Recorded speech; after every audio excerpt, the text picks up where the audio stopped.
ಪಕ್ಕದ್ದೇ sir compound ಹಿಂಭಾಗದ್ದೇ ಜಮೀನು. ಹಾಂ ಅಡಿಕೆ ತೆಂಗು ಇದು ಕಾಫಿ ಎರಡು ಇದೆ. ಹಾಂ ಈಗ ನೀರು ಬಿಡೋದಕ್ಕೆ ಇಲ್ಲ, ಹಾಂ ಹೋಗೋಕ್ಕಾಗಲ್ಲ. ಹಾಂ ಕಳೆ ತುಂಬ ತೆಗ್ಸೋಕ್ಕೆ ಕೂಲಿ ಆಳುಗಳು ಇವರು ಹೋಗೋಕ್ಕಾಗಲ್ಲ. ಹ್ಞೂ ಮತ್ತು ನಾವು ಗೊಬ್ಬರ ಗೋಡು ಸಾಗಿಸೋಕ್ಕಾಗಲ್ಲ. ಮತ್ತು ಕಾಯಿ ಕೊಯ್ ಬಂದ ಕಾಯಿ ವರ್ಷಕ್ಕೊಂದು ಸತಿ ಬೆಳೆ ಬರೋದು. ಹಾಂ ವರ್ಷಕ್ಕೊಂದು ಸತಿಗೆ ನಾವು ಕಾಯಿ ಕುಯ್ಕೊಂಡು ಈಚೆಗೆ ಬರೋದು ಹೆಂಗೆ? ಹಾಂ ಎಲ್ಲ ಚಿಂದ ಬರಬೇಕು. ಈಗ ಪಕ್ಕ ತೋಟ, ಹ್ಞೂ ಆ ಕಡೆ ತೋಟ, ಈ ಕಡೆ ಟೂಡ, ಹಾಂ ಮಧ್ಯೆ ವಾಲ್ ಹಾಕಿದ್ದಾರೆ. ಮಧ್ಯೆ ವಾಲ್ ಹಾಕ್ಬಿಟ್ಟು ವಾಲ್ ಹಾಂ ಹಾಕಿದ್ದಾರೆ. ಹಾಂ ಈಗ ಪಕ್ಕದವರು ಬಿಡಲ್ಲ, ಇವರು ಬಿಡಲ್ಲ. ಹಾಂ ನಾವೀಗ ಎಲ್ಲ ಚಿಂದ ಹೋಗೋದು, ಎಲ್ಲ ಚಿಂದ ಬರೋದು. ತೋಟ ಉಳಿಸ್ಕೊಳೋದೆ. ಉಳಿಸ್ಕೊಳೋದು ಹೆಂಗೆ? ನಾವು ಹೋಗೋದು ಹೆಂಗೆ? ವ್ಯವಸಾಯ ಮಾಡೋದು ಹೆಂಗೆ? ನಾವು ಕಾಯಿ ಕುಯ್ಕೊಂಡು ಬರೋದು ಹೆಂಗೆ?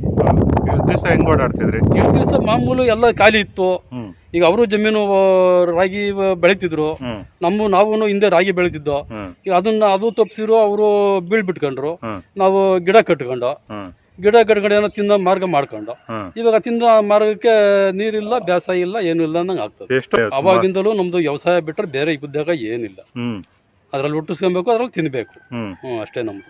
ಈಗ ಈ ಲೇಔಟ್ ಮಾಡಿದ್ರಲ್ಲ, ಅವ್ರನ್ನ ಕೇಳಲಿಲ್ವಾ ನೀವು? ಕೇಳ್ದು ಸರ್ ನಾವು. ಹ್ಞೂ ಒಂದು ಫಸ್ಟ್ ಸ್ಟಾರ್ಟಿಂಗ್ನಲ್ಲೇ ಕೇಳಿದ್ವು ನಾವು. ಹ್ಞೂ ಅವ್ರು ಅದೇ ಮಾತು ಹೇಳಿದ್ರು, ಇದ್ರ ಕೊಂಡ್ಕೊ, ಹಾಂ ಇದ್ರ ಕೊಡು. ಹಾಂ ಬೇರೆ ಜಾಗ ಇಲ್ಲಪ್ಪ ಎಲ್ಲ ಹೇಳಿದ್ವು ನಾವು. ಹ್ಞೂ ಅವ್ರನ್ನು ಹೇಳ್ಬಿಟ್ರು, ಹಾಂ ಇಷ್ಟು ಕಾರು ಕೊಡ್ತೀವಿ, ತಗೊಂತೀವಿ, ಕೊಡ್ತೀರಾ ಅಂತ. ಹಾಂ ಈಗ ನೀವು ಜಮೀನು ಕೊಟ್ಟರೆ ಎಷ್ಟು ಕೇಳ್ತಾ ಇದ್ದಾರೆ? ಅದೇ 8 ಲಕ್ಷ ಕೇಳ್ತಾ ಇದ್ದಾರೆ. ಏನು ಗುಂಟೆ? ಕುಂಟೆ ಇವ್ರದ್ದಾದ್ರೆ ಜಾಸ್ತಿ ಅಂತ? ಜಾಸ್ತಿ. ಹಾಂ ಹಾಂ ನಾವೀಗ ಅದನ್ನ ಕೊಟ್ಟಿರೋದಿಷ್ಟು ನಮ್ಮ ಮಕ್ಕಳು ಸಾಕ, ಹಾಂ ಊರಿಂದ ತಗೊಂಡ್ರೆ ಹಾಂ ಯಾವಾಗ ಹೋಗಿ ನಾವು ತಗೊಂಡು ನಾವು ತಿರ್ಗಾ ಮತ್ತೆ ಅದನ್ನ ಬೆಳೆ ಬರೋ ಮಾರ್ಬೇಕು. 8 ಬೇಕು. 8 ವರ್ಷದವರೆಗೂ ನಾವೇನು ತಿಂದಾನ? ಬೇರೆ ಕಡೆ ಹೋಗಿ ಬೇರೆ ಕಡೆ 15 ಎಕರೆ ಸಿಗ್ತದೆ. ಅದನ್ನ ತಗೊಂಡು ನಾವು ಅದನ್ನ ಅಭಿವೃದ್ಧಿ ಮಾಡಿ ಅನ್ನ ತಿನ್ನೋದು ಯಾವಾಗ?